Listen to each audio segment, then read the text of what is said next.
জনাব সার্জিস আলম আপনাদের একজন নেতা, উনি যে 155টা গাড়ি নিয়ে ওখানে গেছেন, তার আগে হান্নান মাসুদও গাড়ি নিয়ে গেছেন, সেটাতে চাঁদাবাজি করছেন, সেটা অনেকেই বলতেছেন। আপনারা কি এটা তদন্ত করছেন? আপনারা তো একটা বিবৃতি পর্যন্ত দেন নাই। আমরা একটা চিঠি দেখছি ফেসবুকে, আপনাদেরই আরেকজন তাকে একটা প্রশ্ন করেছেন, মনে হচ্ছে যে এটা ছেলে খেলা। একটা লোক 155টা গাড়ি নিয়ে শোডাউন করতেছে, পরে আবার ব্যাখ্যা দিচ্ছে যে এটা তার দাদার টাকা, বাবার টাকা। আপনারা এটা কিছু বলতেছেন না, কোনো রকম তদন্ত করতেছেন না। আপনারা জনাব তারেক রহমান, আপনাকে আমাদের অনুষ্ঠানে স্বাগত জানাই। আপনি আমাদের শুভেচ্ছা এবং কৃতজ্ঞতা জানবেন। আরও আছেন জাতীয় নাগরিক পার্টির যুগ্ম আহ্বায়ক ডক্টর তাজনুবা জাবিন। ডক্টর তাজনুবা জাবিন, আপনাকে আমাদের অনুষ্ঠানে স্বাগত জানাই। আপনি আমাদের সাথে যুক্ত হয়েছেন, আর সেই জন্য আমাদের কৃতজ্ঞতাও জানবেন। আমি আপনাকে প্রথমেই যে বিষয়টার দিকে আপনার দৃষ্টি আকর্ষণ করতে চাই, সেটা হচ্ছে যে এনসিপি বা এই যে জাতীয় নাগরিক পার্টি কিভাবে বিএনপির শত্রুতে পরিণত হলো, মানে বিএনপিকে কিভাবে শত্রু গণ্য করতে থাকলো। যেমন আপনাদের একটা জনপ্রিয় বয়ান আমরা এরকম শুনি যে আপনারা 15 বছর কোথায় থাকেন, 15 বছর আপনারা পারেন নাই। কিন্তু 15 বছর যে বিএনপি পারে নাই, সেইটার দায় কিন্তু আমাদের সবার। যেমন এই বৈষম্য বিরোধী ছাত্র আন্দোলন যখন জীবনের ঝুঁকি নিয়ে রাস্তায় এসে দাঁড়ালো, তারা যখন মরতে শুরু করেছিল, আপনিও প্ল্যাকার্ড নিয়ে রাস্তায় দাঁড়িয়েছেন, আপনি একজন পেশাজীবী। আমরাও আমাদের জায়গা থেকে যা করার দরকার তা করতে চেয়েছি, তা করতে চেষ্টা করেছি। কিন্তু বিএনপি যখন করতে চেয়েছে এটি, বিএনপি যখন শেখ হাসিনাকে সরাতে চেয়েছে, তখন আমাদের কাউকে কিন্তু পাশে পায় নাই। এই 15 বছর ধরে সংগ্রামরত, তারপর হচ্ছে বিভিন্নভাবে মজলুম দলটা কিভাবে এনসিপির সবচেয়ে বড় প্রতিপক্ষতে পরিণত হলো। তারা কথায় কথায় বিএনপিকে শ্লেষ করে, বিএনপি পারে নাই, বালুর ট্রাক সরাতে পারে নাই, দৌড়ানি দিয়ে এই আগে যদি দিতেন তাহলে এতদিনে ওরা পলায় যেত। এগুলি বিএনপিকে কেন শুনতে হইতেছে? মানে বিএনপির অপরাধটা কি? এবং সেটা কিন্তু আজকে থেকে না, প্রথম দিন থেকে। এবং বিএনপির অপরাধ আমি সরাসরি দেখি যে বিএনপি একটা নির্বাচন চায় এবং নির্বাচন করে এটা দেখতে চায় যে কারা আসলে কটুক দিতে পারে। আপনি যদি আমাদের একটু বলতেন। এই 5 আগস্টের পরে কিন্তু প্রত্যেকটা ফ্যাসিবাদ বিরোধী শক্তি যার যার ব্যানারে ফেরত গেছে। এখন যখন গণ অভ্যুত্থানটা নিয়ে প্রশ্ন ওঠে, গণ অভ্যুত্থানের ভাগিদার নিয়ে প্রশ্ন ওঠে, সবাইকে কিন্তু সমান তার সেটার অংশীদার তারা দাবি করে, খুব ভালো কথা। কিন্তু যখন ব্যর্থতা বা কোনো ধরনের জবাবদিহিতার মধ্যে পড়তে হয়, তখন কিন্তু শুধু ছাত্র তরুণদেরকে পড়তে হয়, বা এই গুটি কয়েক ছাত্রকে ধরে পড়তে হয় যে, এবং এই শত্রু বা তারা 15 বছরে কিছু পারে নাই, এই কথাটা কিন্তু শুধু ছাত্র তরুণদের পক্ষ থেকে যায় না, তা জনগণের পক্ষ থেকেও যায়।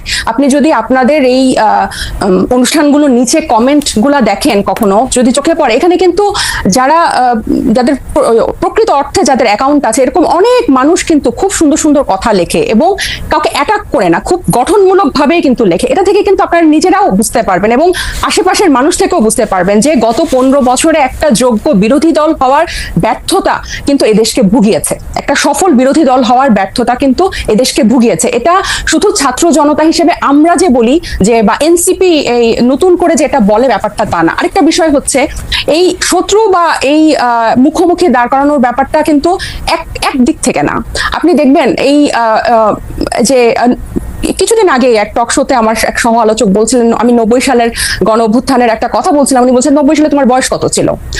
বেয়াদব, অপরিপক্ক, আদব কায়দা জানে না, তোমাদের বয়সে মানে এক একজনের, আমাদের রাজনৈতিক জীবন বা রাজনৈতিক পথ চলা তোমাদের বয়সের বেশি। এই যে খাটো করে দেখা, এই যে হেয় করে দেখা, তো এটার প্রতিক্রিয়াতেও কিন্তু কিছু কথা চলে আসে। না ডক্টর জাবিন আসেন, আমরা একটু আমার ব্যর্থতা, আমি আপনার প্রশ্নটা আসলে বুঝতে পারছি কিনা আমি জানি না। আমার কাছে যেটা মনে হয়েছে যে বিএনপি গত 13 বছর ধরে, স্পেসিফিকলি বললে যে 2012 সালের পর থেকেই বিএনপি এই একটা সরকারের কাছে একটা দাবি জানায় আসতেছে, দরকার হলে সরকারকে বলতেছে ক্ষমতা চাইতে একটা সুষ্ঠু নির্বাচনের কথা বলতে। এবং এইটার মধ্যে কিন্তু বিএনপি কোনোদিন কোনো আড়াল নিতে পারে নাই। বিএনপি কিন্তু কোনো ছাত্রলীগের মধ্যে গিয়ে বলতে পারে না যে বঙ্গবন্ধু মহান নেতা, আমরা সবাই বঙ্গবন্ধুকে ভালোবাসি, এই কথা বলে কিন্তু বিএনপি রাজনীতি করতে পারে নাই। বিএনপিকে রাজনীতিটা করতে হয়েছে বিএনপির কথা বলেই, শেখ হাসিনার এগেইনস্টে কথা বলেই বিএনপি রাজনীতি করতে হয়েছে। তার জন্য মামলা, মোকদ্দমা, জেল, জুলুম যত কিছু করছে, চা খাচ্ছে। বৈষম্য বিরোধী ছাত্র আন্দোলনের নেতারা কিন্তু শেখ হাসিনার বিরুদ্ধে ফেসিবাদী আন্দোলনে গেছে হচ্ছে অনেক পরে, অনেক জায়গার পরে। সেই সময় তাদেরকে আমরা মুক্তিযুদ্ধের স্লোগান দিতে দেখছি, তাদেরকে আমরা বঙ্গবন্ধুর ভাষণ দিতে দেখছি, এবং আমরা দেখছি যে তারা নানাভাবে নানা ধরনের আড়াল নিচ্ছেন। বিএনপি কিন্তু এই সুযোগটা পায় না। আমার প্রশ্নটা হচ্ছে, যেই বিএনপি এত ত্যাগ করলো, এবং তারা কিন্তু সরকারে গিয়া 3 জন মন্ত্রী হয় নাই, 3 জন মন্ত্রী এই বৈষম্য বিরোধী ছাত্ররাই হয়েছে। তারা কিন্তু কোনো কিছু দখল করে নাই। তাদের একটাই চাওয়া ছিল ইলেকশনে যাওয়া, এবং ইলেকশন যাওয়ার পর থেকে বিএনপিকে কি শুনতে হয়েছে আপনাদের কাছ থেকে আপনি দেখেন। আমি ছোট করে একটু বলি, আমার ইয়া মাফ করবেন, আপনাদের কাছে শুনতে হয়েছে বিএনপি নাকি আওয়ামী লীগকে পুনর্বাসন করতেছে, বিএনপি নাকি আওয়ামী লীগকে নিয়ে আসতেছে। আওয়ামী লীগ দিয়া বিএনপির নেতারা যেভাবে ক্ষতিগ্রস্ত হয়েছে তার 100 ভাগের 1 ভাগ বাংলাদেশে কেউ হয় নাই। এরপরও বিএনপি কেমনি শত্রু হইল এনসিপির, এইটার কারণটা কি? মানে বিএনপিকে ক্ষমতা থেকে ঠেকানোটা কেন এত জরুরি হয়ে পড়লো? এখানে এটা শত্রুতার প্রশ্ন না খালেদ ভাই। এই যে কেন শুধু সুষ্ঠু নির্বাচনই চেয়েছিল, নির্বাচন কেন্দ্রিক রাজনীতি তারা করেছে। এই যে হাসিনা কিভাবে এই 3টা অবৈধ নির্বাচন করে ফ্যাসিস্টের সাম্রাজ্য টিকে রেখেছিল, তাদের রাজনীতিটাই ছিল নির্বাচন কেন্দ্রিক। কারণ নির্বাচন হলেই শুধু গণতন্ত্র হবে, গণতন্ত্র ফিরে আসবে, এটা তাদের একটা রাজনৈতিক একটা চালের, এটা বা তাদের কি বলবো আমি, পরিকল্পনার ভুল বলবো, যে তারা সব সময়, আপনিই বলছেন যে তারা সবসময় সুষ্ঠু নির্বাচনই চেয়েছে। কেন তারা হাসিনার এই যে তার যে সাম্রাজ্য, 3টা বিভাগ, এই যে সবকিছু তার একক কর্তৃত্বে, একক হাতে, প্রত্যেকটা রাষ্ট্রীয় প্রতিষ্ঠানের একটা ইট পাতা যে হাসিনার কথা ছাড়া বা স্বৈরশাসকের কথা ছাড়া চলতো না, বা মানুষকে সম্পৃক্ত করার যে রাজনীতি, এটা তো বিএনপি করতে ব্যর্থ হয়েছে। এবং জনগণের কথা না বলে, জনগণ এই যে এখনো তারা যে 31 দফা বলে বলে যেসব গণভোট অসম্ভব বলছে, যেসবে আমরা জনগণকে সম্পৃক্ত করতে চাচ্ছি, বিএনপি আবার সেসব জায়গায় জনগণকে দূরে ঠেলে দিয়ে আবার নির্বাচনের কথা বলছে। এখানে কিন্তু আপনি দেখেন তারা কিন্তু আবার জনগণকে নিজেদের থেকে দূরে সরাচ্ছে। জনগণ কিন্তু তাদেরকে চাচ্ছে, এবং তারা একটা প্রতিষ্ঠিত রাজনৈতিক দল, তারা নির্যাতিত রাজনৈতিক দল। আপনি নিজেই বলছেন যে তারা সব সময় সুষ্ঠু নির্বাচন চেয়েছে। একটা দেশের গণতন্ত্র কি শুধু সুষ্ঠু নির্বাচনের, একমাত্র শুধুই সুষ্ঠু নির্বাচনের মধ্যে? এই নির্বাচন ব্যবস্থাটা কিরকম? এই নির্বাচনটা দাঁড়িয়ে আছে কিসের উপর? এই যে এই নির্বাচন কমিশনার গুলা, বিচারক এবং প্রত্যেকটা রাষ্ট্রীয় প্রতিষ্ঠান, তাদের মন্ত্রিসভাগুলা কিসের উপর দাঁড়িয়ে আছে? আইন শৃঙ্খলা বাহিনী, পুলিশ, র্যাব, প্রত্যেকটা গোয়েন্দা বাহিনী কিসের উপর দাঁড়িয়ে আছে? এগুলো সংস্কারের কথা, এগুলোর বিরুদ্ধে কথা, প্রত্যেক সবসময় তাদের একটা উপর দিয়ে কথা, যে চেষ্টা করা হবে, পরিবর্তন করা হবে, কিন্তু স্পেসিফিক্যালি উপায়টা কি, পথটা কি, তারা জনগণের কাছে সেটা পরিষ্কার করে না। যেটা ছাত্র জনতা বা এখন পরবর্তীতে হয়েছে, হয় আন্দোলনটা কোটা বিরোধী আন্দোলন দিয়ে শুরু হয়েছিল, এবং সব সময় কিন্তু এটা একটু বাংলাদেশের ইতিহাসে প্রথম না, একটা দিয়েই শুরু হয়েছিল। কিন্তু এই পুঞ্জীভূত যে স্বৈরশাসকের 15 বছরের যে পুঞ্জীভূত ক্ষোভ, সেটা কিন্তু প্রকাশিত হয়েছে একটা সিস্টেম, একটা ধাপ পেরিয়েই কিন্তু সেদিকে গিয়েছে। এবং আমি একটু বলি, এবং বিএনপিকে যে এই শত্রু মনে করা না, আমরা কিন্তু চাচ্ছি বিএনপিকে জাতীয় ঐক্যমত্য নিয়ে আমরা একসাথে সবাই মিলে আমরা ঐক্যমতে পৌঁছাই সংস্কারের বিষয়ে, যে মৌলিক কিছু সংস্কার হোক, তারপর নির্বাচন যে 2টা টাইমলাইনে আছে তার মধ্যেই হবে, এবং প্রত্যেকটা দল, নিবন্ধিত দল সেখানে অংশগ্রহণ করবে। এবং বিএনপির কেন্দ্রীয় নেতৃত্বের নিয়ন্ত্রণ স্থানীয় পর্যায়ে নেই। আমরা প্রশ্নটি এমন ভাবে করতে চাই যে একই বিষয় কি এনসিপির জন্য সত্য না? এনসিপির কি সব জায়গায় নিয়ন্ত্রণ আছে? জামিন, আপনি শুনছেন কিনা আমি জানি না, মনিয়াপা শুনছেন কিনা আমি জানি না, আমি তো শুনছি এনসিপির পরিচয় দিয়ে স্থানীয় পর্যায়ে বহু লোক বহুভাবে চাঁদাবাজি করছে, বহু লোক বহুভাবে এনসিপির পরিচয় দিয়ে, সমন্বয়ক পরিচয় দিয়ে, আহ্বায়ক পরিচয় দিয়ে বহু লোক বহুভাবে চাঁদাবাজি করছে। এইটা আপনি এটাকে কিভাবে দেখেন? আর বিএনপির মানে বিএনপির কি প্রবলেম সেটা নিয়ে এনসিপির বিবৃতি দেওয়ার কারণ কি? মানে এইটা এইটা এটা এটা এইটা আপনি কি আসলে কিভাবে দেখেন? আসলে বিএনপির কারো দ্বারা যদি কেউ আক্রান্ত হয়, সে আইনের ব্যবস্থা নিতে পারে। আপনারা একটি রাজনৈতিক দল হয়ে আরেকটি রাজনৈতিক দলের কোথায় নিয়ন্ত্রণ আছে, কোথায় নিয়ন্ত্রণ নাই, সেটি বলার কারণ কি আসলে? কিছুদিন আগে প্রথম আলোর একটা জরিপ আমি একটু দৃষ্টি আকর্ষণ করতে চাই, যেখানে 7ই আগস্ট 2024 থেকে 31শে মার্চ 2025 পর্যন্ত একটা রিপোর্ট প্রকাশিত হয়েছিল বিএনপি এবং তার সহযোগী অঙ্গ সংগঠনের অপরাধের একটা তালিকা, যেখানে আর্থিক এবং মৌখিক সহিংসতা মানে হুমকি, চাঁদাবাজি, এটা ছিল 372টা, এবং শারীরিক সহিংসতার রেকর্ড ছিল, মানে মারামারি, সংঘর্ষ, সেটা ছিল 488টা, এবং মৃত্যু 70টা। এবং এছাড়াও আপনারা জানেন যে হাতিয়ায় আমাদের হান্নান মাসুদের উপর সংঘর্ষ হয়েছে, হামলা হয়েছে, এবং প্রত্যেকটা জায়গায় আপনি যে বললেন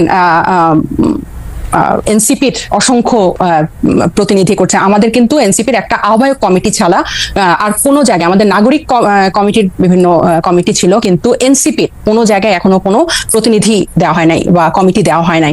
তো যারা অপরাধ করছেন বা যারা এই নাম ভাঙিয়ে, সমন্বয়ক নাম ভাঙিয়ে বা এখানকার আহ্বায়ক নাম ভাঙিয়ে যারা চাঁদাবাজি করছেন, তাদের কিন্তু গ্রেফতারও হচ্ছেন, এবং তাদেরকে কিন্তু আইনের আওতায় আনা হচ্ছে। আরেকটা যেটা, এবং এই যে আপনার জনাব সার্জিস আলম, আপনাদের একজন নেতা উনি যে 155টা গাড়ি নিয়ে ওখানে গেছেন, তার আগে হান্নান মাসুদের গাড়ি নিয়ে গেছেন, সেটাতে চাঁদাবাজি করছেন, সেটা অনেকেই বলতেছেন। আপনারা কি এটা তদন্ত করছেন? আপনারা তো একটা বিবৃতি পর্যন্ত দেন নাই। আমরা একটা চিঠি দেখছি ফেসবুকে, আপনাদেরই আরেকজন তাকে একটা প্রশ্ন করেছেন, মনে হচ্ছে যে এটা ছেলে খেলা। একটা লোক 155টা গাড়ি নিয়ে শোডাউন করতেছে, পরে আবার ব্যাখ্যা দিচ্ছে যে এটা তার দাদার টাকা, বাবার টাকা। আপনারা এটা কিছু বলতেছেন না, কোনো রকম তদন্ত করতেছেন না। আপনারা বলতেছেন যে আমরা খালেদ ভাই গত এই ঈদের আগে এই সার্ভিসের ব্যাপারটা নিয়ে মনে হয় আমরা যে কয়টা গণমাধ্যমের সাথে কথা বলেছি, টকশোতে গিয়েছি, প্রতিনিয়ত এটা নিয়ে কথা বলেছি এবং এটার প্রশ্ন জবাবদিহি আনুষ্ঠানিক বিবৃতি দিয়েছেন, এনসিপি আনুষ্ঠানিক বিবৃতি দিয়েছে। আমাকে শেষ করতে দেন, আমাকে একটু শেষ করতে দেন। যেখানে যে মানে আমাদের তো শুধু একজন তারেক রহমান নাই যে যিনি কথা বললে ওই কথাটাই মানে বেদবাক্য হবে। আমরা সবাই কিন্তু এখানে যেহেতু এটা একটা কালেকটিভ নেতৃত্বের একটা দল এবং সবাই আমরা বিভিন্ন জায়গায় কথা বলছি, গণমাধ্যমের সাথে কথা বলছি। আমরা বারবার বলেছি যে এই তারা যে পাল্টাপাল্টি বক্তব্য দিয়েছে ফেসবুকে, এটা সম্পূর্ণ তাদের ব্যক্তিগত একটা পোস্ট এবং তারা সেভাবে সেটা হ্যান্ডেল করেছে। আমি আরো বলি যে আপনি আমাকে যে কথাটা শেষ করতে দিলেন না, তো এই যে বিভিন্ন জায়গায় যে তাদের এই সহিংসতা এবং তাদের যে স্থানীয় পর্যায়ে নিয়ন্ত্রণ নাই, এটা স্বয়ং তাদের দলের যে তারেক রহমান সাহেব উনি নিজেও কিছুদিন আগে, এই 2-1 দিন আগে, ঈদের আগে একটা বক্তব্যে বলেছেন যে যারা এরকম করছেন তাদেরকে উনি ডিজোন করেন বা টানতে পারেন না। সো এটা প্রমাণিত যে তাদের স্থানীয় পর্যায়ে তাদের ইয়াটা নাই, কন্ট্রোলটা নাই এবং নিজে উনি এই কথা স্বীকার করেছেন। আর আমাদের দলের সাথে যে আপনারা বিএনপির তুলনা করছেন, এটা এই কারণে আমি বলবো যে আমরা এখনো সাংগঠনিকভাবে ওভাবে বিস্তার লাভ করি নাই। নতুন একটা রাজনৈতিক দলে অনেকেই কিন্তু শেল্টার নিতে চাইবে বা নাম ভাঙিয়ে এটা করতে চাইবে, কারণ এই যে এইগুলো কিন্তু এই 1 মাস আগে আমরা এসে নতুন করে তৈরি করি নাই, বরং এই পুরনো রাজনৈতিক অপসংস্কৃতির মধ্যে আমরা এসেই জন্ম নিয়েছি। সো এখন আমাদের উপর দায়িত্ব এসব রাজনৈতিক অপসংস্কৃতি পরিষ্কার করা এবং ফেরেশতার মতো বিহেভ করা। সো আমরা কিন্তু অথবা আপনাদের দায়িত্ব হচ্ছে ওই সংস্কৃতিটারও বেশি করে করা। একটু খালেদ ভাই আমি শেষ করি। ওই সংস্কৃতি বেশি করে না, ওই সংস্কৃতির বিরুদ্ধে কথা বলা। আমরা এই রাজনৈতিক অপসংস্কৃতির বিরুদ্ধে কথা বলতে চাই এবং এটা শুধু বিরুদ্ধে কথা বলা না, আমরা এটা চর্চাটাও করতে চাই। এবং আপনি যখন বলেন যে গণ অভ্যুত্থান, বা আপনারা যখন বলেন যে গণ অভ্যুত্থান এই কোটা বিরোধী আন্দোলন দিয়ে শুরু হয়েছিল, ছাত্রদের ডাকে হয় নাই, এটা গত 15 বছর বিএনপি নির্যাতিত হয়েছে, এটা যেমন সত্য। 24-এর গণ অভ্যুত্থান বৈষম্য বিরোধী ছাত্র আন্দোলনের ব্যানারে হয়েছে, বিএনপি সেই ব্যানারে এসে আন্দোলনে অংশ নিয়েছে, সেটাও সমান পরিমাণ সত্য। এখানে এটা অস্বীকার করে কোনো উপায় নাই। ঠিক একইভাবে গণ অভ্যুত্থানের যেভাবে সবাই হকদার, এই রাজনৈতিক অপসংস্কৃতি দূর করার দায়িত্ব 1 মাস আগে জন্ম নেওয়া একটা দলের যেরকম দায়িত্ব, 47 বছর আগে জন্ম নেওয়া একটা দলের দায়িত্ব। আমরা শুধু একটা বিবৃতি দেই না দেখে আপনি আমাদেরকে প্রশ্ন করতে পারেন। একটা বিবৃতি না, আপনার কথা শেষ হলো, আমি একটু বলি, মানে একটা কথা শুনলেন আপনি তো বলে যাচ্ছেন, এত সুন্দর চমৎকার কথা বলেন আপনি, আপনাকে শুনতে খুব ভালো লাগতেছে, কিন্তু আপনি যদি আমাকে একটু সময় দিতেন। জি বলেন। আপনি বলতেছেন একটা বিবৃতির কথা, আপনি একটু খেয়াল করে দেখেন, আপনারা 5 স্টার হোটেলে ইফতারি কোথায় করলেন, কে আপনাদের চাঁদা দিল, সেই বিবৃতি সেটা আপনারা বিবৃতিতে জানান নাই। আপনারা রূপায়ণটার মধ্যে 2টা বিল্ডিং ভাড়া করে কেমনে থাকতেছেন, আপনারা এই 8 মাসে এটা আপনারা এটা জবাব দিতে পারেন নাই। আপনাদের শোডাউন করলেন কোথেকে গাড়িতে, এটার জবাব আপনারা বিবৃতিতে দিতে পারেন নাই। আপনারা কেন হাসনাত আব্দুল্লাহ হঠাৎ করে বললো আর্মি তাদেরকে ডাইকা নিয়ে বলছে আওয়ামী লীগের রাজনীতিতে আসতে দিতে হবে, তারপরে আপনারা এটার নিয়ে কিন্তু কোনো একটা দলগত অবস্থান আপনারা জানান নাই। আপনারা বিবৃতি দেন না এমন না, কিন্তু আপনারা কিন্তু বিবৃতি দেন। জনাব নাহিদ ইসলাম এবং আপনাদের মিডিয়া সেলের পক্ষ থেকে আমরা অনেক বিবৃতি পাইছি, এগুলি ব্যাপারে আমরা কোনো বিবৃতি পাই নাই আনফরচুনেটলি। টক শো থেকে আপনি কথা কইলেন, এখন আপনার কথাটা কি আমরা শুনবো নাকি আপনার একটা পার্টির বিবৃতি আশা করবো? আপনি নতুন রাজনৈতিক বন্দোবস্তের কথা বলতেছেন, একটা নতুন, আপনি আমাকে দেখাইতে পারবেন যে এনসিপির সাথে বিএনপির কি তফাৎ, এনসিপির সাথে জামায়াতের কি তফাৎ? কোন জায়গা দিয়ে আপনারা একটা তফাৎ করতেছেন আরেকটা জায়গা দিয়ে একটা নতুন বন্দোবস্ত আনছেন? একটা উদাহরণ দেখান একটা নতুন বন্দোবস্তের। আচ্ছা খালেদ ভাই, বিবৃতি দিয়েই যদি এসব অপসংস্কৃতি বা এসব ব্যাপার থেকে মুক্ত হওয়া যেত, তাহলে বোধহয় বিবৃতি দেওয়া হতো। আমরা কোন কোন বিষয়ে বিবৃতি দিয়েছি আপনি নিশ্চয়ই সেটা যেহেতু খেয়াল করেছেন, আপনি খেয়াল করে থাকবেন। এইসব ব্যাপারগুলা বিবৃতি দিয়ে দায়সারা ভাবে ফেরানো যাবে না, এগুলোকে জনগণের কাছে পরিষ্কার করতে হবে। এবং অর্থনৈতিক স্বচ্ছতা আমাদের রাজনৈতিক দল জন্ম নেওয়ার আগে থেকে আমাদের অন্যতম প্রায়োরিটি। শুধু বাংলাদেশে কোন রাজনৈতিক দলের এই গত 53 বছরের রাজনৈতিক সংস্কৃতিতে অর্থনৈতিক স্বচ্ছতা কখনো কোনো রাজনৈতিক দল দেখায় না। এবং আমরা জন্ম নেওয়ার আগে থেকেই এই আলোচনা, আপনি যে 8 মাস বললেন, জন্ম নিয়েছে 1 মাস আগে, এর আগে থেকে আমরা যখন এই প্রক্রিয়ার মধ্যে ছিলাম, এটা ছিল আমাদের অন্যতম প্রায়োরিটি। আপনার একটা জিনিস, একজন ব্যক্তি একটা রাজনৈতিক দলের 1-2জন কিছু করবে, সেটাকে ডিফেন্ড করে একটা বিবৃতি দিয়ে কিন্তু ব্যাপারটা থেকে দায়সারা হওয়া যাবে না। বরং আমাদের আমাদের হোমওয়ার্কটা হচ্ছে, আমাদের কর্মযজ্ঞটা হচ্ছে এই জিনিসটা কিভাবে স্বচ্ছভাবে মানুষের কাছে পরিষ্কার করা যায়, যাতে এটাই হচ্ছে আমাদের বিএনপি এবং জামাতের থেকে আমাদের পার্থক্য। বিএনপি এবং এই যেসব রাজনৈতিক দল স্টাবলিশ ছিল, তারা কি শোডাউনের রাজনীতি করে নাই? তারা কি পেশি শক্তি দেখায় নাই? তারা কি আর্থিক প্রভাব প্রতিপত্তি দেখায় নাই বিভিন্ন জায়গায়? এটা তো আপনি অনেক অভিজ্ঞ, আপনি অনেক বছরের আপনার অভিজ্ঞতা। আমি বলি, আমাকে শেষ করতে দেন যে এখন এটা থেকে আমরা ডিফারেন্ট কিভাবে হব, যে এগুলোকে আমাদেরকে চেক করতে হবে। বিবৃতি দিয়ে কিন্তু এখান থেকে দায়সারা ভাবে আমরা মুক্তি পেতে পারবো না।